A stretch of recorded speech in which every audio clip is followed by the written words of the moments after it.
Hello student, good morning. Online YouTube क्लासों में आपका स्वागत है। पिछली वीडियो के अंदर आपको बताया था सांख्यिकी का जो चैप्टर था उसमें माध्य, माध्यक और बहुलक, और ये चैप्टर आपको कंप्लीट करवा दिया गया था। आज आपके लिए 9th क्लास और 10th क्लास का जो कॉमन चैप्टर है त्रिभुज, जो छोटी क्लासों के लिए भी कॉमन है, तो आज आपको त्रिभुज के बारे में सामान्य जानकारी बताते हैं। देखो, त्रिभुज ट्रायंगल नाम से स्पष्ट है। त्रि का मतलब तीन और भुज का मतलब भुजाएं। एक ऐसी ज्यामितीय आकृति जिसके अंदर तीन भुजाएं हो उसे हम त्रिभुज कहेंगे, लेकिन तीन भुजाएं आपस में बंद होनी चाहिए, जुड़ी होनी चाहिए। जैसे इस आकृति के अंदर, इस ज्यामितीय आकृति के अंदर तीन भुजाएं हैं।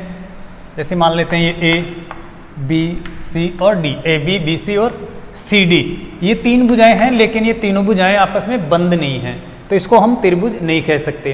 त्रिभुज के लिए तीनों भुजाओं का बंद होना, इस प्रकार से जुड़ाव होना जरूरी है। तो यहाँ पर अब इस आकृति की बात करें तो ये तीनों भुजाएं आपस में एक दूसरे से जुड़ी हुई है, तो एक बंद आकृति हो गई, तो इसे हम कहेंगे त्रिभुज। तो त्रिभुज की परिभाषा हो गई, तीन भुजाओं से घिरी हुई बंद आकृति को त्रिभुज कहते हैं। तीनों भुजाएं आपस में जुड़ी हुई हो। अब बात करें त्रिभुज के अंदर कितनी भुजाएं होती है, कितने कोण होते हैं, सामान्य नॉर्मल जानकारी है। त्रिभुज अर्थात तीन भुजाएं, त्रिभुज के अंदर तीन भुजाएं होती है जो आपस में जुड़ी हुई होती है। त्रिभुज के अंदर तीन कोण होते हैं, कोण भी कितने होते हैं, तीन होते हैं, और भुजाएं भी तीन होती है। त्रिभुज को हम बहुभुज भी कह सकते हैं, अर्थात दो या दो से अधिक भुजाएं मिलकर किसी आकृति का निर्माण करती है तो एक बहुभुज होता है। जैसे चतुर्भुज, पंचभुज, षष्ठभुज, तो इसी प्रकार से ये त्रिभुज है। त्रिभुज के अंदर तीनों भुजाएं आपस में जुड़ी होती है, बंद आकृति होती है, और तीन कोण होते हैं। इसी प्रकार से इसके अंदर शीर्ष की बात करें तो शीर्ष भी तीन होते हैं, जैसे ए शीर्ष, बी शीर्ष और सी शीर्ष। तो त्रिभुज के अंदर तीन शीर्ष हो गए, तीन कोण हो गए, तीन भुजाएं हो गई। तीन भुजाओं से बंद आकृति को त्रिभुज कहते हैं, ये परिभाषा लिख सकते हैं। अब बात करते हैं त्रिभुज के प्रकार। त्रिभुज कितने प्रकार का होता है, तो देखो, त्रिभुज के प्रकार सबसे पहले हम भुजाओं के आधार पर देखें। जो तीनों भुजाएं हैं उनके आधार पर, भुजाओं के आधार पर त्रिभुज के कितने प्रकार होते हैं। तो ऐसा त्रिभुज हो सकता है जिस त्रिभुज की तीनों भुजाएं आपस में बराबर हो, समान माप की हो। अगर तीनों भुजाओं की लंबाई आपस में क्या हो, बराबर हो, तो वो त्रिभुज कहलाता है समान भुजा वाला त्रिभुज, अर्थात समबाहु त्रिभुज। उसको हम कहेंगे समबाहु त्रिभुज। ऐसा त्रिभुज जिसकी तीनों भुजाएं समान माप की हो, अर्थात तीनों भुजाओं का माप समान हो, तो वो समबाहु त्रिभुज होता है। नाम से स्पष्ट है, समजोड़ बाहु अर्थात समान बाहु हो, भुजाएं हो। ऐसा त्रिभुज जिसकी सभी भुजाएं अर्थात तीनों भुजाएं समान हो, तो वो समबाहु त्रिभुज कहलाता है। दूसरा बात करें हम, दूसरे त्रिभुज की बात करें तो समद्विबाहु। समद्विबाहु, यहाँ पर समजोड़ द्वि अर्थात दो, समान दो भुजाएं बराबर हो, अर्थात समान हो दो भुजाएं, वह आकृति समद्विबाहु त्रिभुज वाली आकृति कहलाएगी। ऐसा त्रिभुज जिसके अंदर दो भुजाएं तो आपस में बराबर हो, और ये तीसरी भुजा अलग हो, अलग नाप की हो, अलग माप की हो, तो उसे हम कहेंगे समद्विबाहु।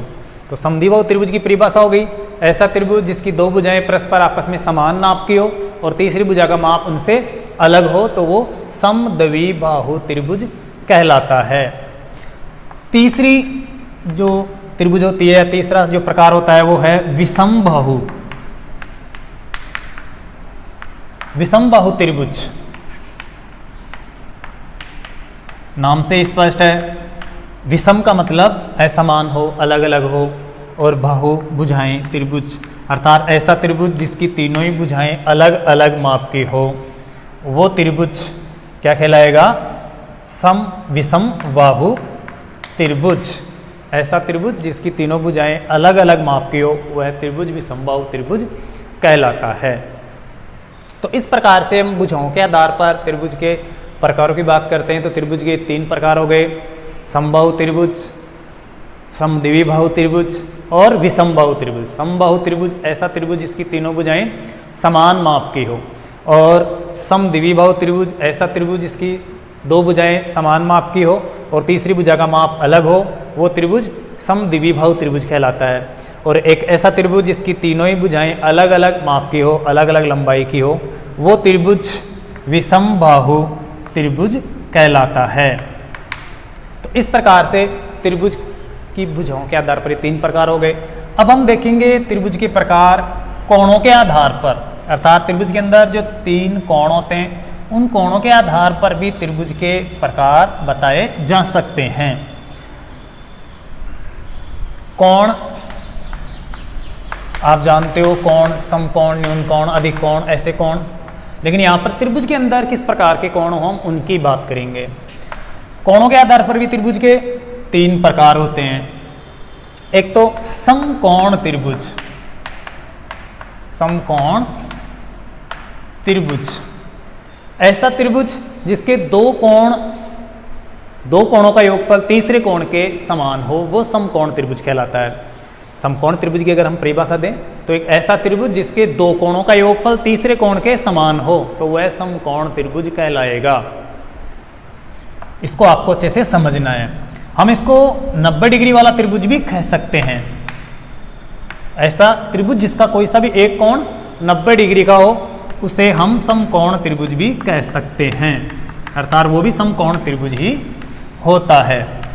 लेकिन सही परिभाषा यह है कि अगर त्रिभुज के 2 कोणों का योगफल मिलकर तीसरे कोण के योगफल के बराबर होता है तो वो समकोण त्रिभुज होता है, और वो तीसरा कोण हमेशा 90 डिग्री का ही आता है। अर्थात यहाँ पर कोण BAC प्लस कोण BCA बराबर कोण ABC के बराबर होता है। अगर इस प्रकार से होता है तो ये कोण 90 डिग्री का ही होगा, BAC कोण 90 डिग्री का होगा, अर्थात इसे हम समकोण त्रिभुज कहेंगे। तो समकोण त्रिभुज की सही परिभाषा आपको बतानी है कि ऐसा त्रिभुज जिसके 2 कोणों का योगफल तीसरे कोण के बराबर होता है तो वह समकोण त्रिभुज कहलाता है। सम का मतलब समान, कोण त्रिभुज अर्थात 2 कोणों का योगफल तीसरे कोण के समान हो तो वो समकोण त्रिभुज कहलाएगा। या इसकी अगर सामान्य से हम परिभाषा याद करना चाहे तो हम ऐसे भी कह सकते हैं कि ऐसा त्रिभुज जिसका कोई सा भी एक कोण 90 डिग्री का होता है तो वो समकोण त्रिभुज कहलाता है। अगर कोई सा भी एक कोण 90 डिग्री का हो तो वो समकोण त्रिभुज कहलाएगा। अब आपको पता है कि त्रिभुज के तीनों कोणों का जो योगफल होता है वो 180 डिग्री होता है। त्रिभुज के सभी कोण अगर मिला लिए जाएं, योग कर लिए जाए तो वो समपूरक होते हैं, अर्थात 180 डिग्री के होते हैं। समपूरक का मतलब ऐसे कोण जिनका योगफल 180 डिग्री होता है वो समपूरक होते हैं, और पूरक कोण जिनका आपस में योगफल 90 डिग्री होता है वो पूरक कोण होते हैं। तो त्रिभुज के तीनों कोण 180 डिग्री के योगफल के बराबर होते हैं, अर्थात कोण ए को, इस बी को और सी को कोई सा भी त्रिभुज हो, कोई जरूरी नहीं है कि ये समकोण त्रिभुज होंगे तो ही उनके तीनों कोणों का योगफल 180 डिग्री होगा। त्रिभुज किसी प्रकार का बना लो आप, चाहे समबाहु हो, चाहे विषमबाहु हो, चाहे समद्विबाहु हो, किसी भी प्रकार का त्रिभुज बनाएंगे, अर्थात 3 भुजाओं से घिरी हुई अगर बंद आकृति बना ली जाए तो उसके तीनों कोणों का योगफल हमेशा 180 डिग्री ही होता है। तो ये बात आपको ध्यान रखनी है। अब त्रिभुज के इन तीनों कोणों का योगफल 180 डिग्री होता है, तो जब ये दोनों कोण मिलके इस तीसरे कोण के बराबर होंगे तो ये तीसरा कोण 90 डिग्री का ही आएगा। जैसे यहाँ पर हम देखें कोण BAC प्लस कोण BCA, जबकि मैंने ये कहा है कि इन दोनों कोणों का योगफल इसके बराबर है, BAC के बराबर है, तो यहाँ पर आपको पता है कोण ABC, BAC, BCA और ABC, अर्थात त्रिभुज के तीनों कोण मिलकर अभी मैंने बताया 180 डिग्री के होते हैं, अर्थात उनका योगफल 180 डिग्री होता है। कोई से भी कोण हो, कितने भी कोण हो, तीनों वो 180 डिग्री के होंगे। अब यहाँ पर हम BAC और BCA की जगह अगर ये कोण लिख दें, अर्थात तीसरा कोण भी 2 कोणों के योगफल के बराबर है, तो यहाँ पर कोण ABC प्लस कोण ABC हो जाएगा। इन दोनों का योगफल कोण BAC के बराबर है, अर्थात समकोण त्रिभुज है, तो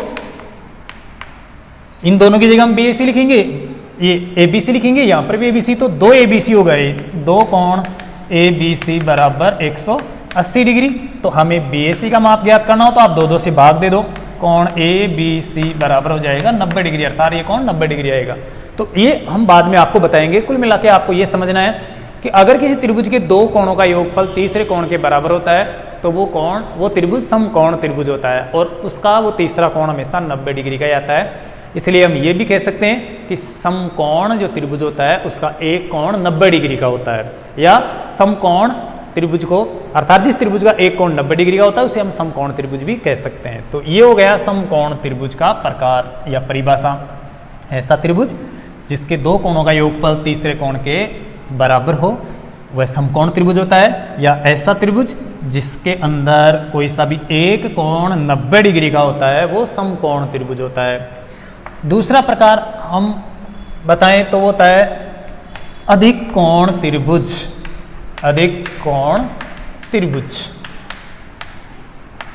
अधिक का मतलब ज्यादा हो, अर्थात ऐसा त्रिभुज जिसका कोई सा भी एक कोण 90 डिग्री से बड़ा हो। जैसे मान लेते हैं ये ABC त्रिभुज है और ये कोण इसका 90 डिग्री से बड़ा है, अधिक है, तो इस त्रिभुज को हम कहेंगे अधिक कोण त्रिभुज। ऐसा त्रिभुज जिसका एक कोण 90 डिग्री से बड़ा हो उसे अधिक कोण त्रिभुज कहेंगे। बाकी दोनों बच गए जो कोण है वो 90 डिग्री से छोटे ही होंगे, ये आपको ध्यान रखना है। अर्थात एक कोण 90 डिग्री से बड़ा है तो बाकी दोनों कोण 90 डिग्री से छोटे होंगे। अगर एक कोण 90 डिग्री है तो भी बाकी दोनों कोण 90 डिग्री से छोटे ही होंगे, क्योंकि त्रिभुज के अंदर सिर्फ एक ही समकोण हो सकता है, एक कोण ही 90 डिग्री का हो सकता है, बाकी दोनों कोण 90 डिग्री से छोटे ही होंगे अगर एक कोण 90 डिग्री है तो। या अगर किसी त्रिभुज के अंदर एक कोण 90 डिग्री से बड़ा है तो बाकी दोनों कोण 90 डिग्री से छोटे ही होंगे, क्योंकि तीनों कोणों का योगफल मिलकर 180 डिग्री होता है। जब ये 90 डिग्री से बड़ा होगा अकेला कोण ही, तो बाकी इन दोनों के लिए मान ही 90 डिग्री से छोटा बचेगा, अर्थात दोनों मिलकर ही 90 डिग्री से छोटे होंगे, तभी तो जाके 180 डिग्री होगा। तो कुल मिला के अधिक कोण त्रिभुज एक ऐसा त्रिभुज होता है जिसका कोई सा भी एक कोण 90 डिग्री से बड़ा होता है और बाकी दोनों कोण 90 डिग्री से छोटे हो। तो ऐसा त्रिभुज जिसके 2 कोण 90 डिग्री से छोटे हों लेकिन एक कोण 90 डिग्री से बड़ा हो वो अधिक कोण त्रिभुज कहलाता है। तीसरा प्रकार न्यून कोण त्रिभुज। नाम से स्पष्ट है, न्यून हो अर्थात कम हो। ऐसा त्रिभुज जिसके तीनों ही कोण 90 डिग्री से छोटे हो, कम माप के हो, तो वो न्यून कोण त्रिभुज कहलाएगा। जैसे मान लेते हैं ये PQR त्रिभुज है, इसका कोई सा भी कोण 90 डिग्री से बड़ा नहीं है, अर्थात तीनों कोण 90 डिग्री से छोटे हैं, तो वो त्रिभुज न्यून कोण त्रिभुज कहलाएगा। तो परिभाषा के रूप में आप लिख सकते हो कि ऐसा त्रिभुज जिसके तीनों कोण 90 डिग्री से छोटे माप के हों वह त्रिभुज न्यून कोण त्रिभुज कहलाता है। अब हम बात करेंगे, अभी मैंने आपको बताया कि समबाहु त्रिभुज, इनमें कोणों के आधार पर और भुजाओं के आधार पर त्रिभुजों में कुछ संबंध होता है। समबाहु त्रिभुज होता है वो हमेशा न्यून कोण त्रिभुज ही होता है, ये आपको ध्यान देना है। अगर कोई ऐसा त्रिभुज है जिसकी तीनों भुजाएं बराबर है, अगर तीनों भुजाओं का माप बराबर है तो वो त्रिभुज समबाहु त्रिभुज तो होगा ही होगा, साथ ही साथ न्यून कोण त्रिभुज भी होगा, अर्थात समबाहु त्रिभुज के तीनों कोण 90 डिग्री से छोटे होते हैं।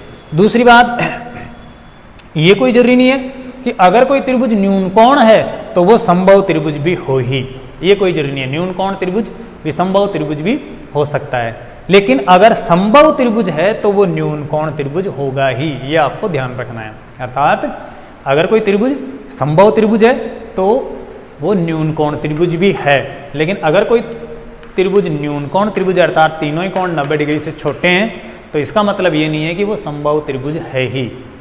विसमबाहु त्रिभुज भी हो सकता है, समद्विबाहु त्रिभुज भी हो सकता है, या फिर समबाहु त्रिभुज भी हो सकता है। तो इन दोनों का आपको ध्यान रखना है, एक तो न्यून कोण त्रिभुज और एक समबाहु त्रिभुज, इनमें क्या संबंध है। प्रत्येक समबाहु त्रिभुज न्यून कोण त्रिभुज होता है, लेकिन प्रत्येक न्यून कोण त्रिभुज समबाहु त्रिभुज हो ही, ये कोई जरूरी नहीं है। दूसरी बात, जो समबाहु त्रिभुज होता है उसके तीनों कोण भी बराबर होते हैं, अर्थात अगर कोई त्रिभुज ऐसा है जिसकी तीनों भुजाएं बराबर है, तीनों भुजाओं का माप समान है, तो वो न्यून कोण त्रिभुज होगा। साथ ही साथ उसके प्रत्येक कोण का माप भी आपस में समान होगा, अर्थात तीनों कोण बराबर माप के होंगे। और दूसरी बात है जब तीनों कोण बराबर बराबर माप के होंगे तो वो होंगे 60-60 डिग्री के, क्योंकि त्रिभुज के तीनों कोणों का योगफल होता है 180 डिग्री, और 180 डिग्री को हम 3 बराबर भागों में अगर बांट देंगे अर्थात 3 का भाग दे देंगे तो वो आ जाएगा 60-60 डिग्री, अर्थात 60 डिग्री का होगा प्रत्येक कोण। और जब 60 डिग्री का प्रत्येक कोण होगा तो वो न्यून कोण त्रिभुज होगा, क्योंकि उसके तीनों कोण 90 डिग्री से छोटे हैं। तो अब आपके ये समझ में आ जाना चाहिए कि प्रत्येक समबाहु त्रिभुज न्यून कोण त्रिभुज होता है, और प्रत्येक समबाहु त्रिभुज का प्रत्येक कोण समान होता है, क्योंकि बराबर भुजाएं बराबर कोण बनाती है। अगर भुजाएं बराबर है तो कोण भी बराबर होंगे, और समबाहु त्रिभुज की तीनों भुजाएं बराबर होती है तो उस त्रिभुज के तीनों कोण भी बराबर होंगे। और जब तीनों कोण बराबर होते हैं तो तीनों कोणों को बराबर माप देने के लिए हमारे पास होता है 180 डिग्री, अर्थात त्रिभुज के तीनों कोणों का योगफल 180 डिग्री होता है। 180 डिग्री को हम 3 बराबर भागों में बांट देंगे तो 60 डिग्री आ जाएगा। इसलिए समबाहु त्रिभुज का प्रत्येक कोण 60 डिग्री होता है।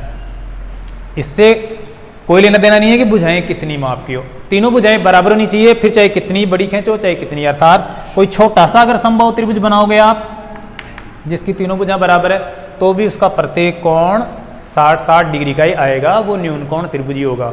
और अगर आप कोई बड़ा त्रिभुज बनाओगे, ऐसे अगर बड़ा त्रिभुज बना देते हो जिसकी तीनों भुजाएं बराबर माप की हो तो भी उसका प्रत्येक कोण 60 डिग्री का ही होगा, अर्थात वो न्यून कोण त्रिभुज होगा। तो इस प्रकार से कोणों के आधार पर त्रिभुज के 3 प्रकार हो गए। समकोण त्रिभुज, ऐसा त्रिभुज जिसके 2 कोणों का योगफल तीसरे कोण के बराबर हो, समकोण त्रिभुज कहलाता है। अर्थात ऐसा त्रिभुज जिसका कोई सा भी एक कोण 90 डिग्री का हो वो समकोण त्रिभुज कहलाता है। ऐसा त्रिभुज जिसके अंदर एक कोण 90 डिग्री से बड़ा हो तो वह त्रिभुज अधिकोण त्रिभुज कहलाता है। या 2 कोण 90 डिग्री से छोटे हों बाकी एक कोण 90 डिग्री से बड़ा हो तो वो अधिकोण त्रिभुज कहलाता है। न्यून कोण त्रिभुज, ऐसा त्रिभुज जिसके तीनों ही कोण 90 डिग्री से छोटे होते हों। 60-60 डिग्री कोई जरूरी नहीं है, 90 डिग्री से तीनों कोण छोटे हों तो वो न्यून कोण त्रिभुज होता है। लेकिन ऐसा त्रिभुज जिसके तीनों कोण बराबर हो वो समबाहु त्रिभुज भी होता है। ऐसा त्रिभुज जिसके तीनों कोण 60-60 डिग्री के हो वो समबाहु त्रिभुज भी होता है, न्यून कोण त्रिभुज भी होता है, अर्थात उसकी तीनों भुजाएं भी बराबर होती है। तो इस प्रकार से आपको ध्यान रखना है कि भुजाओं के आधार पर त्रिभुज के 3 प्रकार हो गए, समबाहु त्रिभुज, समद्विबाहु त्रिभुज, विषमबाहु त्रिभुज। कोणों के आधार पर त्रिभुज के 3 प्रकार हो गए, समकोण त्रिभुज, अधिक कोण त्रिभुज और न्यून कोण त्रिभुज। अब देखो त्रिभुज के कोणों में और भुजाओं के अंदर भी कुछ संबंध पाया जा सकता है। अगर आपके पास ऐसा त्रिभुज है, अभी मैंने बताया कि अगर तीनों भुजाएं बराबर है त्रिभुज की तो तीनों कोण भी बराबर होंगे, क्योंकि बराबर भुजाएं ही बराबर कोण बनाती है त्रिभुज के अंदर, ये आपको ध्यान रखना है।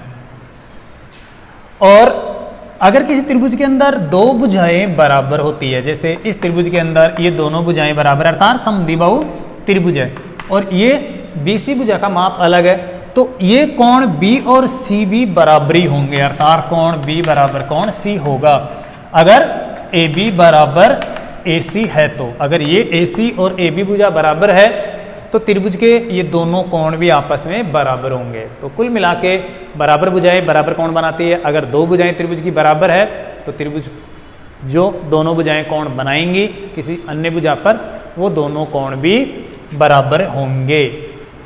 ये कोई जरूरी नहीं है कि वो 60-60 डिग्री के होंगे, कितने के भी हों, लेकिन दोनों कोण बराबर होंगे अगर ये भुजा बराबर है तो। और अगर तीनों भुजाएं अलग अलग माप की है, अगर किसी त्रिभुज की तीनों भुजाओं का माप अलग अलग है तो फिर उसके तीनों कोणों का माप भी अलग अलग ही होगा, समान नहीं हो सकता, कोई भी कोण आपस में बराबर नहीं होंगे। तो ये आपको ध्यान रखना है।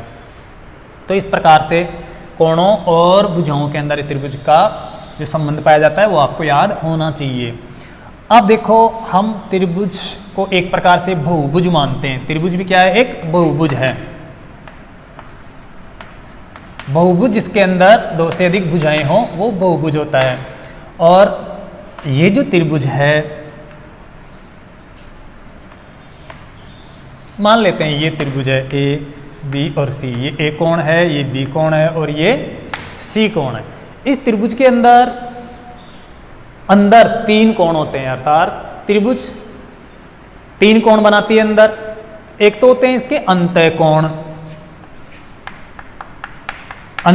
त्रिभुज के अंदर एक तो अंतः कोण होते हैं और एक होते हैं बाहर वाले कोण अर्थात बहिष्कोण। ये अंतःकोण और बहिष्कोण क्या होते हैं? देखो कभी कभी हम परिभाषा देते हैं त्रिभुज की कि त्रिभुज के तीनों कोणों का योगफल 180 डिग्री होता है। अभी भी मैंने आपको पहले बताया कि त्रिभुज के तीनों कोणों का योगफल 180 डिग्री होता है। तो ये परिभाषा आपकी गलत साबित भी हो सकती है। यहाँ पर आपको परिभाषा के अंदर ये जरूर लिखना है कि त्रिभुज के तीनों अंतःकोणों का योगफल 180 डिग्री होता है या त्रिभुज के तीनों बहिष्कोणों का योगफल 180 डिग्री होता है, ये बताना जरूरी होता है। तो परिभाषा के अंदर आप सिर्फ ऐसे ही लिखते हो कि ऐसा त्रिभुज क्या, त्रिभुज के तीनों कोणों का योगफल 180 डिग्री होता है, तो ये परिभाषा एक प्रकार से गलत होगी।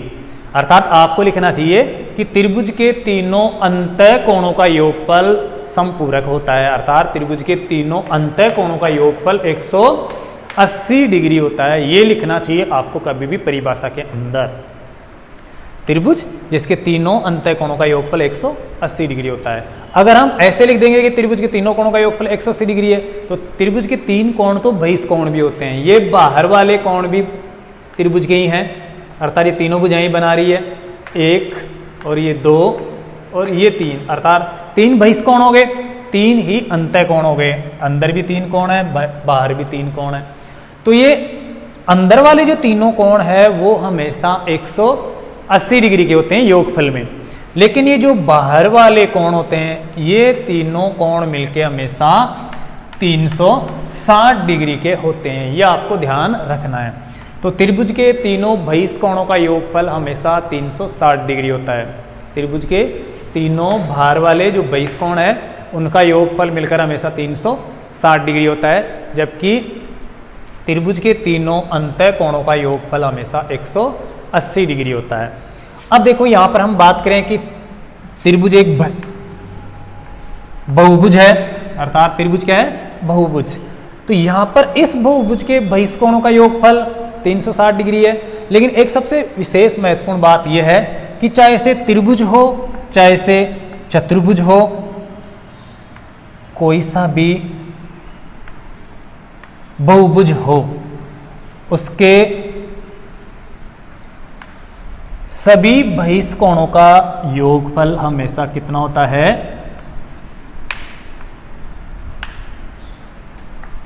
360 डिग्री होता है। अर्थात ये चतुर्भुज है जिसके ये बहिष्कोण हो गए 1 2 3 और 4। बाहर वाले जो कोण होते हैं, बहिष्कोण होते हैं किसी भी बहुभुज के, वो हमेशा 360 डिग्री के ही होते हैं। ये आपको ध्यान रखना है हमेशा। त्रिभुज के बहिष्कोणों का योगफल भी 360 डिग्री होता है, चतुर्भुज के बहिष्कोणों का योगफल भी 360 डिग्री होता है, पंचभुज है उसके बहिष्कोणों का योगफल भी 360 डिग्री होता है। अर्थात कोई सा भी बहुभुज हो, चाहे षष्टभुज हो, सप्तभुज हो, अष्टभुज हो, कोई सा भी बहुभुज हो, उसके बहिष्कोणों का योगफल हमेशा 360 डिग्री ही होता है। बहिष्कोण हमेशा योगफल में 360 डिग्री के होते हैं, ये आपको ध्यान रखना है। अर्थात ये जो बाहर वाले कोण होते हैं वो चाहे कोई सा भी बहुभुज बना लो, आप कितनी भुजाओं वाली आकृति बना लो, बंद आकृति बना लो, उसके सभी बहिष्कोणों का योगफल हमेशा 360 डिग्री का होता है। तो ये बहुत ही महत्वपूर्ण बात है जो आपको याद रखनी है। जबकि जो अंतःकोण है उनका माप बढ़ता जाता है। जैसे त्रिभुज है तो उसके तीनों अंतःकोणों का योगफल होगा 180 डिग्री, लेकिन जैसे ये चतुर्भुज बना लेंगे हम, चतुर्भुज, तो त्रिभुज के बाद प्रत्येक एक भुजा बढ़ाने पर उनके अंतःकोणों का योगफल 180 डिग्री बढ़ जाता है। ये आपको ध्यान रखना है। तो इसी प्रकार से अगर चतुर्भुज है तो 180 डिग्री आप और बढ़ा दो, 360 डिग्री हो जाएगा। अर्थात चतुर्भुज के सभी अंतःकोणों का योगफल 360 डिग्री होगा। इसी प्रकार से अगर पंचभुज है तो पंचभुज के अंदर 180 डिग्री आप और बढ़ा दो 360 डिग्री में, तो 540 डिग्री हो जाएगा। तो इसी प्रकार से प्रत्येक एक भुजा बढ़ाने पर अंतःकोणों का योगफल 180 डिग्री बढ़ जाता है। त्रिभुज के बाद आपको ये ध्यान रखना है कि त्रिभुज के तीनों अंतःकोणों का योगफल 180 डिग्री होता है, तो चतुर्भुज के तीनों कोणों का योगफल प्लस 180 डिग्री और होता है। 180 डिग्री प्लस 180 डिग्री। पंचभुज है तो 360 में आप 180 डिग्री और जोड़ दो, 540 डिग्री हो जाएगा। इसी प्रकार से ये आगे 180 डिग्री बढ़ता जाता है प्रत्येक भुजा, अर्थात एक एक भुजा की वृद्धि करने पर। तो इस प्रकार से आपको ध्यान रखना है कि अंतःकोण हमेशा अलग अलग होते हैं। त्रिभुज के 180 डिग्री के होते हैं, चतुर्भुज के तीनों अंतःकोण मिलकर 360 डिग्री के होते हैं, पंचभुज के तीनों अंतःकोण मिलकर 540 डिग्री के होते हैं। इसी प्रकार से आगे लेकिन जो बहिष कोण होते हैं वो चाहे त्रिभुज हो, चाहे चतुर्भुज हो, चाहे पंचभुज हो, हमेशा बहिष कोणों का योगफल 360 डिग्री ही होता है। तो यहाँ पर मैंने आपको त्रिभुज के बारे में बताया। अब देखो त्रिभुज के अंदर हमें त्रिभुज की आकृति बनानी हो, त्रिभुज की रचना करनी हो, तो उसके लिए क्या जरूरी है। देखो त्रिभुज की तीनों भुजाओं में एक निश्चित संबंध पाया जाता है। हम जितने इच्छा चाहें उस प्रकार की भुजाएं लेकर त्रिभुज नहीं बना सकते, अर्थात त्रिभुज की तीनों भुजाओं में संबंध पाया जाता है।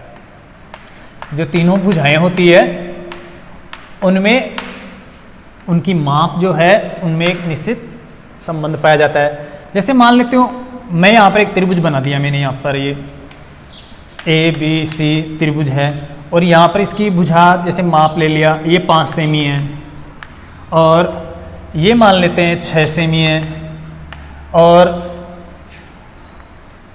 ये मान लेते हैं 12 सेमी है। तो यहाँ पर आपको इस आकृति को देखने पर ऐसे लग रहा है कि सही है, त्रिभुज है, 3 भुजाएं हैं और तीनों भुजाओं के मैंने माप भी लिख रखे हैं, 5 सेमी, 6 सेमी और 12 सेमी। लेकिन फिर भी इस प्रकार की माप का त्रिभुज नहीं बनाया जा सकता, अर्थात ये जो मैंने माप लिखी है ये त्रिभुज संभव नहीं है। ये आपको ध्यान रखना है, क्योंकि आपको ये बात ध्यान रखनी है कि त्रिभुज की कोई सी भी 2 भुजाओं का योगफल अगर हम जोड़ दें तो वो तीसरी भुजा से बड़ा होना चाहिए। ये एक विशेष बात आपको ध्यान में रखनी है। अगर त्रिभुज की 2 भुजाओं का योगफल तीसरी भुजा से बड़ा नहीं होता है, बड़ा होना जरूरी है, बराबर या छोटा नहीं। अगर त्रिभुज की कोई सी भी 2 भुजाओं का योगफल तीसरी भुजा से बड़ा नहीं होता है तो वो त्रिभुज की भुजाएं नहीं है, अर्थात उनसे त्रिभुज नहीं बन सकता, अर्थात उन मापों से त्रिभुज की रचना नहीं की जा सकती। ये आपको ध्यान रखना है। तो यहाँ पर देखिए ये जो माप लिखी है मैंने, ये त्रिभुज की माप नहीं हो सकती, अर्थात ये जो इन मापों के अनुसार हम इसको त्रिभुज नहीं कह सकते, क्योंकि त्रिभुज बनेगा ही नहीं। यहाँ पर हम 5 सेमी को और 6 सेमी को जोड़ते हैं तो 6 और 5 11 होता है, जबकि यहाँ पर ये तीसरी जो भुजा है वो 12 सेंटीमीटर है। तो ये ऐसा संभव नहीं हो सकता, क्योंकि त्रिभुज की 2 भुजाओं का योगफल हमेशा तीसरी भुजा से बड़ा ही होता है। अगर बराबर होगा 2 भुजाओं का योगफल तीसरी भुजा के तो वो एक सरल रेखा होगी, और अगर छोटा होगा तो वो सरल रेखा भी नहीं बन पाएगी, अर्थात वो त्रिभुज बनेगा ही नहीं। जैसे मान लो यहाँ पर हम ये रचना करते हैं इस त्रिभुज की, तो ऐसे सबसे पहले हम 12 सेंटीमीटर लंबा रेखाखंड खींचेंगे जिसका नाम BC दे देंगे। अब हम क्या करेंगे, B से A प्राप्त करने के लिए 5 सेमी का चाप काटेंगे। हम यहाँ से A से 5 सेमी का चाप, इस प्रकार से हम 5 सेमी का चाप काटेंगे, और C से A को प्राप्त करने के लिए हम 6 सेमी का चाप काटेंगे। यहाँ पर 6 सेमी का चाप काटेंगे तो इस प्रकार से आएंगे ये चाप, अर्थात आपस में दोनों चाप कटेंगे नहीं, ऐसे रह जाएगा 1 सेंटीमीटर का अंतर। तो ये दोनों चाप जितनी लंबाई के हैं वो मिलकर इस तीसरी भुजा से बड़े होने चाहिए। यहाँ पर 5 सेमी और 6 सेमी मिलकर 11 सेंटीमीटर हो रहा है, जबकि ये अकेला रेखाखंड ही 12 सेंटीमीटर है। तो ये चाप इस प्रकार से ऐसे चले जाएंगे, आपस में कभी नहीं मिलेंगे। तो इस प्रकार से जब तक ये दोनों चाप आपस में नहीं मिलेंगे ऐसे, तब तक हम इस A का पता नहीं कर सकते कि A शीर्ष कहाँ पर है।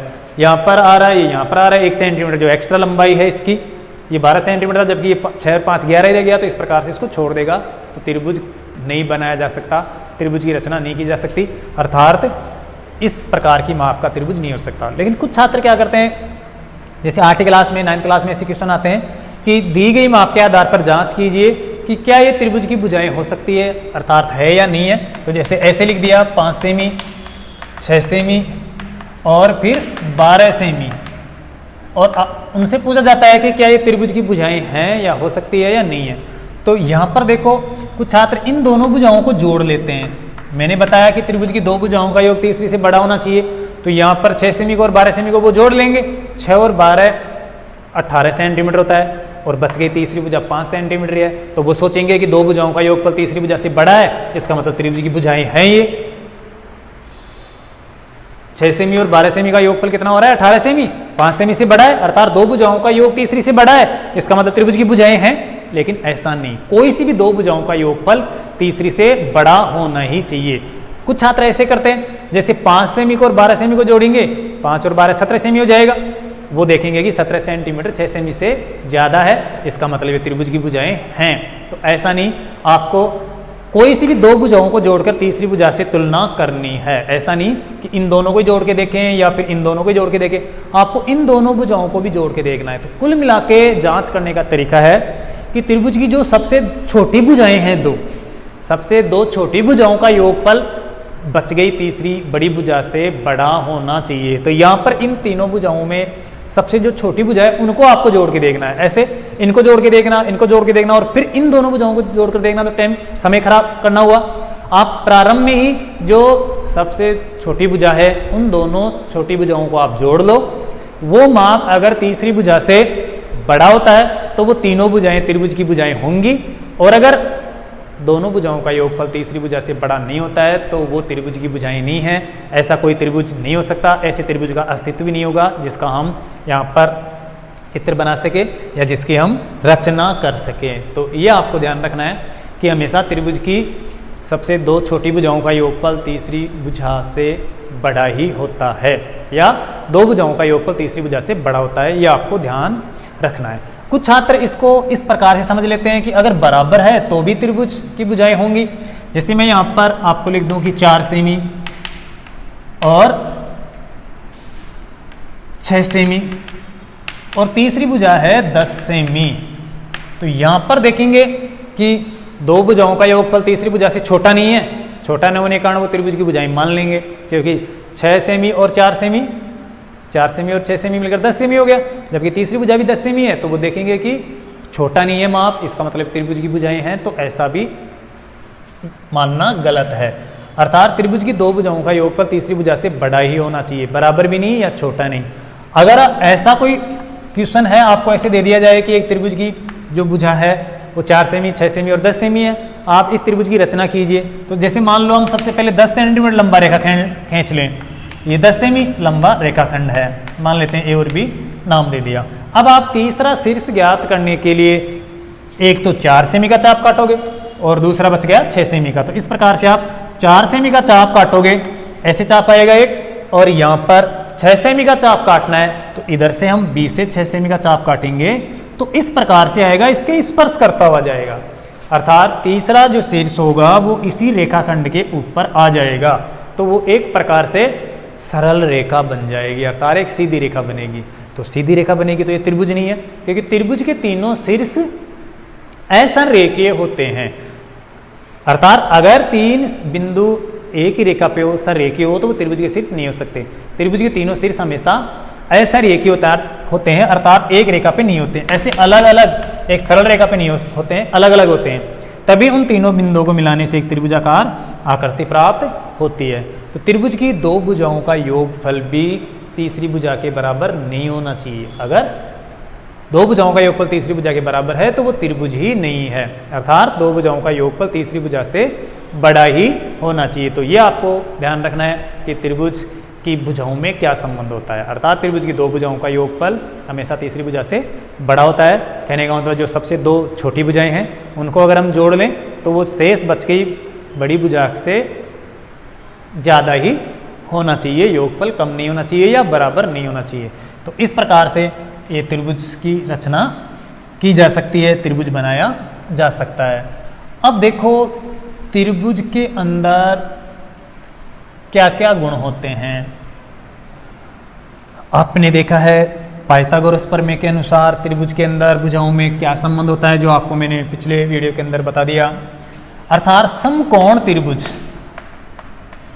समकोण त्रिभुज के अंदर जो भुजाएं होती है उनमें एक निश्चित संबंध पाया जाता है। ऐसा त्रिभुज जिसका कोई सा भी एक कोण 90 डिग्री का हो, या ऐसा त्रिभुज जिसके कोई से भी दो कोणों का योगफल तीसरे कोण के योग समान हो, अर्थात माप के बराबर हो, तो वो समकोण त्रिभुज होता है। जैसे यहाँ पर हम एक त्रिभुज बना रहे हैं जिसका एक कोण 90 डिग्री है। जैसे मान लेते हैं ये ABC एक समकोण त्रिभुज है। तो इसके बारे में आप पहले से पूर्व में चित्र जानते हो, ये 6 क्लास से स्टार्ट हो जाता है कि समकोण त्रिभुज के अंदर भुजाओं में क्या संबंध पाया जाता है। तो यहाँ पर देखिए, अगर ये समकोण त्रिभुज है तो इसकी तीनों भुजाओं में एक निश्चित संबंध पाया जाता है। जैसे यहाँ पर पहले बात तो आपको पता है कि अगर समकोण त्रिभुज है तो उस समकोण के सामने वाली भुजा को हम क्या बोलते हैं, कर्ण बोलते हैं। सबसे बड़ी भुजा होती है ये, अर्थात बाकी दोनों भुजाओं से ये बड़ी होती है। क्योंकि त्रिभुज के अंदर आपको ये भी ध्यान रखना है कि बड़े कोण के सामने वाली भुजा बड़ी होती है और छोटे कोण के सामने वाली भुजा उसकी अपेक्षा छोटी होती है। अगर हम बात करें इन तीनों कोणों का, तो इन तीनों कोणों में जो बी कोण है ये सबसे बड़ा है, क्योंकि ये दोनों कोण 90 डिग्री या 90 डिग्री से बड़े नहीं हो सकते, अर्थात 90 डिग्री से छोटे ही हैं, क्योंकि इन दोनों कोणों का योगफल मिलकर 90 डिग्री के बराबर हो रहा है। तो ये दोनों मिलकर 90 डिग्री के बराबर होंगे, अलग अलग दोनों कोण 90 डिग्री से छोटे छोटे ही होंगे।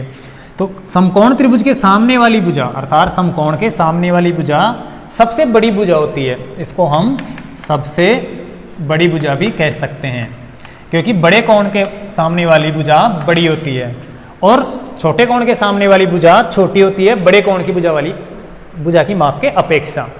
तो यहाँ पर समकोण है, सबसे बड़ा कोण है, तो ये भुजा भी सबसे बड़ी है, लेकिन समकोण त्रिभुज होने के कारण इसको हम कर्ण भी कहते हैं, ये कर्ण कहलाएगा। बाकी दो भुजाएं बच गई, उनको एक को आधार कहते हैं हम और एक को लंब कहते हैं। ये आधार मान ले और ये लंब मान ले, लेकिन त्रिकोणमिति के अनुसार आपको मैंने बताया था कि कौन सी भुजा लंब होती है, कौन सी भुजा आधार होती है, वो आपको ध्यान रखना है। बाकी सामान्य तौर पर हम नीचे वाली भुजा को आधार मानते हैं और जो लंबवत खड़ी होती है 90 डिग्री कोण पे खड़ी होती है वो लंब होती है। जैसे अगर इस एंगल से देखे, अगर यहाँ से देखे ए एंगल से, तो ये भुजा लंब बन जाएगी और सी कोण के अनुसार ये भुजा लंब है, अर्थात ये दोनों भुजाएं ही आपस में लंबवत है। ए बी और बी सी दोनों आपस में 90 डिग्री के कोण पर खड़ी हुई है, लगी हुई है, तो ये दोनों भुजाएं आपस में लंब हो सकती है। लेकिन इस कोण के अनुसार ये सामने लंबवत है और सी कोण के अनुसार वो ए बी लंबवत है, तो एक भुजा को लंब और एक भुजा को आधार कहते हैं। अब इन तीनों भुजाओं में क्या संबंध होता है, जो पाइथागोरस प्रमेय के अनुसार आप जानते हो, पाइथागोरस प्रमेय जो त्रिभुज के अंदर बहुत ज्यादा इसका उपयोग होता है, अर्थात इससे संबंधित 2-3 क्वेश्चन बोर्ड के अंदर हमेशा हर बोर्ड के पेपर में आते ही हैं। तो पाइथागोरस प्रमेय का मतलब है, अगर इस पाइथागोरस प्रमेय की हम परिभाषा दें तो पाइथागोरस प्रमेय बना है एक आयत से। पाइथागोरस प्रमेय या पाइथागोरस जो गणितज्ञ था उसने एक आयत के हिसाब से ये संबंध बताया था कि किसी आयत की दो आसन्न भुजाओं के वर्गों का योग उसके विकर्ण के वर्ग के बराबर होता है, ये बताया था। जैसे मान लेते हैं हमारे पास ये एक आयत है, आयत का मतलब 4 भुजाओं से घिरी हुई ऐसी बंधाकृति जिसकी आमने सामने की भुजाएं बराबर हो और प्रत्येक कोण 90 डिग्री का हो, समकोण हो, वो आयत होता है। तो जैसे ये आयत है, इसकी आमने सामने की भुजाएं आपस में क्या है, बराबर है। तो पाइथागोरस ने ये बताया था कि एक आयत की 2 आसन्न भुजाएं, देखो आयत के अंदर 4 भुजाएं हैं, इनमें से कोई सी भी 2 आसन्न भुजा ले लें। आसन्न भुजा वो होती है जो आपस में एक दूसरे को जोड़कर कोण बनाती है। जैसे मान लेते हैं, इसका नाम दे देते हैं ए बी और सी, ये एक आयत है और ये डी। तो जो 2 भुजाएं आपस में मिलकर कोण बना रही है, कोण का निर्माण कर रही है, तो वो आपस में आसन्न भुजा होती है। जैसे AD की आसन्न भुजा, इस AD की आसन्न भुजा है CD, ये दोनों आसन्न भुजाएं हैं, या AD की आसन्न भुजा AB भी है, ये दोनों भुजा भी आपस में आसन्न है। ये दोनों भुजाएं आपस में, कहने का मतलब एक आसन बनाती है, दोनों मिलकर वो एक कोण बनाती है, वो आसन्न भुजा होती है। तो आयत की कोई सी भी 2 आसन्न भुजाओं के वर्गों का योग उसके विकर्ण के वर्ग के बराबर होता है, यही पाइथागोरस प्रमेय है। यही बात पाइथागोरस ने स्पष्ट की थी कि एक आयत के अंदर 2 आसन्न भुजाओं के वर्गों का योग उसके विकर्ण के वर्ग के बराबर होता है, यह है पाइथागोरस प्रमेय। लेकिन हम उसका उपयोग हम एक त्रिभुज के अंदर करते हैं, ये एक सोचने वाली बात है। तो ये भी आयत भी इस प्रकार से विकर्ण खींचते ही समकोण त्रिभुजों में बट जाता है। जैसे मैंने ये विकर्ण खींच दिया, BD विकर्ण खींच दिया, तो यहां पर 2 आकृति बन गई, एक तो ABD और एक है BCD। ये दोनों आकृति त्रिभुजाकार है, अर्थात दोनों आकृतियां त्रिभुजाकार है और वो भी समकोण त्रिभुजाकार है, क्योंकि ये कोण इसका 90 डिग्री है, क्योंकि आयत का कोण प्रत्येक कोण 90 डिग्री होता है, ये भी 90 डिग्री है। तो यहाँ पर दोनों त्रिभुज ही समकोण त्रिभुज है। तो एक प्रकार से पाइथागोरस ने यह बताया कि एक आयत की 2 आसन्न भुजाओं के वर्गों का योग, अर्थात जैसे यहाँ पर 2 आसन्न भुजाएं ले लें, BC square plus CD square, 2 आसन्न भुजाओं के वर्गों का योगफल ये बराबर होता है उस आयत के विकर्ण के बराबर, अर्थात विकर्ण कौन सा है यहाँ पर, BD, उस विकर्ण के वर्ग के बराबर। ये ही पाइथागोरस प्रमेय है। तो ये पाइथागोरस प्रमेय तो समकोण त्रिभुज में लागू होगी, क्योंकि समकोण त्रिभुज के अंदर भी 2 भुजाएं मिलकर क्या बनाती है, 90 डिग्री का कोण बनाती है। अगर इसी समकोण त्रिभुज को इस प्रकार से बढ़ाकर ऐसे कर दें तो ये आयत भी बन जाएगा। तो कुल मिला के समकोण त्रिभुज के अंदर ही ये पाइथागोरस प्रमेय का प्रोग्राम काम में लिया जाता है। लेकिन पाइथागोरस ने स्पष्ट किया था एक आयत को लेकर कि एक आयत के अंदर दो आसन भुजाएं हैं, जैसे यहाँ पर ये कोई जरूरी नहीं, इनको ही ले हम ए बी और ए डी भी ले सकते हैं। तो यहाँ पर A B square plus A D square अर्थात दो आसन भुजाएं, ये दोनों आपस में आसन भुजाएं हैं, इनके वर्गों का योगफल क्या होगा, उसके विकर्ण के बराबर। विकर्ण क्या है, बी डी, अर्थात इसके स्क्वायर के बराबर। यही पाइथागोरस प्रमेय है। अब आप ये समझ रहे होंगे कि अगर ये विकर्ण खींच दिया जाता तो क्या अलग होता, ये खींच दिया जाता तो भी कोई फर्क नहीं पड़ता, क्योंकि आयत के दोनों विकर्ण आपस में बराबर होते हैं और आयत की आमने सामने की भुजा आपस में बराबर होती है। तो आप इन दोनों भुजाओं के मापों का आप वर्ग करके जोड़ो, चाहे से आप इन दोनों का वर्ग करके जोड़ो, क्योंकि इसके वर्ग में चाहे आप इसका वर्ग जोड़ दो, वही ये भुजा इसका वर्ग जोड़ दो, तो इन दोनों भुजाओं का वर्गों का योगफल इस विकर्ण के बराबर होगा या इस विकर्ण के बराबर मान लो, क्योंकि विकर्ण आपस में दोनों बराबर होते हैं आयत के, और भुजाएं आमने सामने की आपस में बराबर होती है। तो कुल मिला के ये बन गई आपकी पाइथागोरस प्रमेय कि दो आसन भुजाओं के वर्ग का योग उसके विकर्ण के बराबर होता है। कुल मिला के एक समकोण त्रिभुज के अंदर आते हैं हम, तो लंब स्क्वायर और आधार स्क्वायर करके जोड़ लिया जाए तो वो कर्ण स्क्वायर के बराबर होता है। अर्थात जो 90 डिग्री का कोण बनाने वाली रेखाएं होती है लंब और आधार, क्योंकि एक लंब होगी एक आधार होगी कोई सी भी, तो उन दोनों के वर्गों का योगफल कर लिया जाए तो वो होगा उसके कर्ण के बराबर। त्रिभुज है तो कर्ण कहते हैं, जबकि आयत है तो उसको विकर्ण कहते हैं। तो इस प्रकार से आयत के अंदर दो आसन भुजाओं के वर्गों का योग उसके विकर्ण के बराबर होगा, या समकोण त्रिभुज के अंदर समकोण का निर्माण करने वाली दोनों भुजाओं के वर्गों का योग उसके कर्ण के वर्ग के बराबर होगा। तो अब हम पाइथागोरस प्रमेय को इस प्रकार से लिख सकते हैं कि लंब स्क्वायर प्लस आधार स्क्वायर बराबर कर्ण स्क्वायर। ये भुजाएं ज्ञात करने के काम में भी आता है फॉर्मूला। अगर तीनों भुजाओं में से समकोण त्रिभुज की तीनों भुजाओं में कोई दो भुजा दी हुई है तो हम तीसरी भुजा आसानी से पाइथागोरस प्रमेय से ज्ञात कर सकते हैं। इसी प्रकार से ये तीनों भुजाओं में संबंध बन जाएगा। जैसे मान लो लंब स्क्वायर अगर हम करना चाहें तो आधार स्क्वायर को इधर ले जाएंगे तो ये हो जाएगा कर्ण स्क्वायर, इधर प्लस का आधार स्क्वायर इधर आएगा तो माइनस का आधार स्क्वायर। जो आपके बहुत सारी प्रश्नावली के अंदर ये पाइथागोरस प्रमेय का जो फॉर्मूला है ये काम में आता है। तो लंब स्क्वायर बराबर हो गया कर्ण स्क्वायर माइनस आधार स्क्वायर, और अगर लंब स्क्वायर को उस पक्ष में ले जाते हैं तो इधर बचेगा आधार स्क्वायर बराबर इधर कर्ण स्क्वायर है। कर्ण स्क्वायर के वर्ग में ये लंब स्क्वायर इस पक्ष में लाएंगे तो घट जाएगा, तो ये लंब स्क्वायर हो जाएगा। तो इस प्रकार से ये तीन संबंध बन गए तीनों समकोण त्रिभुज की भुजाओं में। अब आपको ये फॉर्मूले कहीं पर अंडर द रूट में भी मिल जाते हैं, और अंडर द रूट में आने पर कुछ छात्र भ्रमित हो जाते हैं कि ये क्या कौन सा सूत्र बन गया, जबकि यही फॉर्मूला इस प्रकार से भी बन सकता है। जैसे कर्ण स्क्वायर बराबर लंब स्क्वायर प्लस आधार स्क्वायर है, अगर हम दोनों पक्षों का वर्गमूल निकालेंगे तो वर्गमूल निकालने के लिए इसे अंडर द रूट लगाना पड़ेगा, अर्थात लंब स्क्वायर प्लस आधार स्क्वायर, और इधर भी अंडर द रूट लगाएंगे कर्ण स्क्वायर के भी, क्योंकि समीकरण के दोनों पक्षों में समान एक्टिविटी कर सकते हैं। तो यहाँ पर तो इसका तो वर्गमूल निकलेगा नहीं, लेकिन कर्ण स्क्वायर का वर्गमूल भी है और स्क्वायर भी है, तो यहाँ पर स्क्वायर से अंडर द रूट हट जाएगा, तो कर्ण बराबर जो आपका फॉर्मूला बन जाएगा अंडर द रूट लंब स्क्वायर प्लस आधार स्क्वायर। इसी प्रकार अगर यहाँ पर दोनों पक्षों का वर्गमूल निकालें तो इधर लंब स्क्वायर का वर्गमूल लंब हो जाएगा, इधर अंडर द रूट लग जाएगा, तो लंब बराबर हो जाएगा अंडर द रूट कर्ण स्क्वायर माइनस आधार स्क्वायर। ऐसे ही यहाँ पर आधार बराबर आधार स्क्वायर का वर्गमूल आधार होगा, तो इधर अंडर द रूट कर्ण स्क्वायर माइनस लंब स्क्वायर हो जाएगा। तो ये पाइथागोरस प्रमेय का प्रोग्राम है जो हम समकोण त्रिभुज के अंदर काम में लेते हैं। तो ये समकोण त्रिभुज के अंदर इस प्रकार से आपको इस्तेमाल करना है भुजाओं का माप ज्ञात करने के लिए। वैसे त्रिकोणमिति के अंदर भी समकोण त्रिभुज में हम भुजाएं ज्ञात कर सकते हैं, लेकिन उसके लिए न्यून कोणों में से किसी एक न्यून कोण का माप दिया होना जरूरी होता है, समकोण के अलावा जो आपको त्रिकोणमिति में अंदर मैंने अच्छे से स्पष्ट कर दिया था। अर्थात अगर ये समकोण त्रिभुज है तो इन दोनों न्यून कोणों में से कौन सा कोण कितना है, और उसके लिए आपके विशेष न्यून कोण ही है 0, 30, 45, 60 और 90 डिग्री जो आपको त्रिकोणमिति में मैंने बताया था। तो उसके अनुसार भी हम भुजाओं का माप ज्ञात कर सकते हैं। अब हम चलते हैं इसके समकोण त्रिभुज के क्षेत्रफल में, कि समकोण त्रिभुज का क्षेत्रफल कैसे ज्ञात किया जाए। तो देखो त्रिभुज का क्षेत्रफल अर्थात एरियाज ऑफ ट्रिंगल, और वो भी समकोण हो, फिलहाल समकोण त्रिभुज। तो समकोण त्रिभुज के अंदर आप अगर क्षेत्रफल ज्ञात करोगे तो इसके लिए बहुत ही नॉर्मल सी प्रक्रिया है। अगर आपको कोई सी भी दो भुजा दे दी जाए तो आप आसानी से इस समकोण त्रिभुज का क्षेत्रफल ज्ञात कर सकते हो। तीनों भुजाओं में से कोई सी भी दो भुजा अगर आपको मिल जाती है तो उस समकोण त्रिभुज का हम क्षेत्रफल आसानी से ज्ञात कर सकते हैं।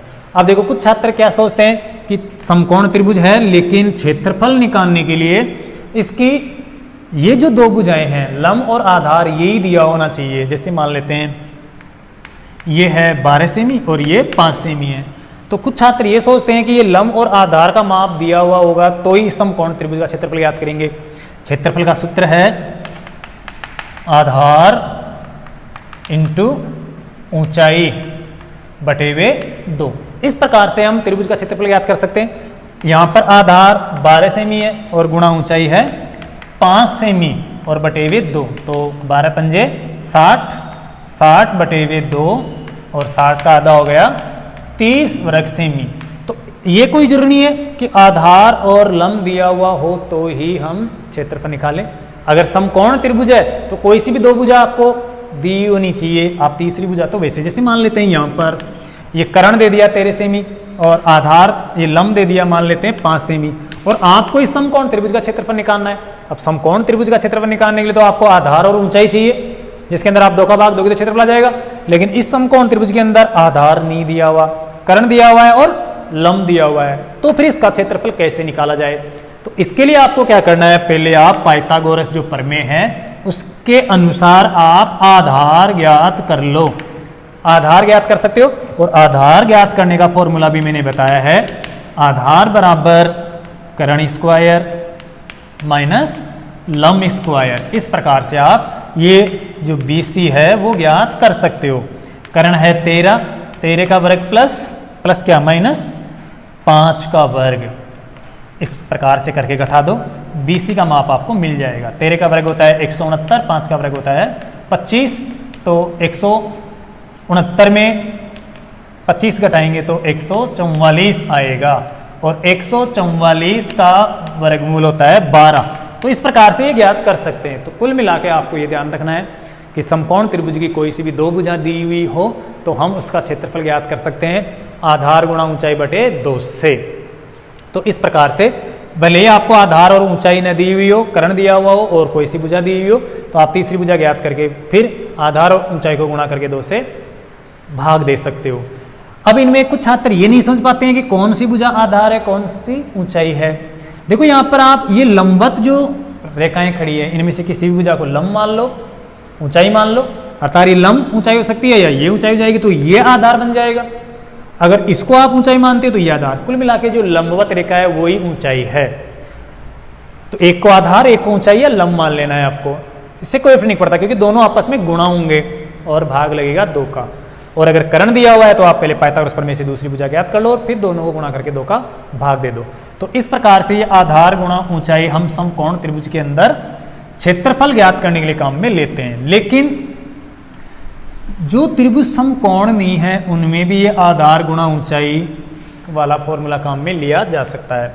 जैसे मान लेते हैं ये कोई त्रिभुज है ABC जिसका ये आधार मान लेते हैं 25 सेमी है या 12 सेमी है, कितना भी ले लेते हैं।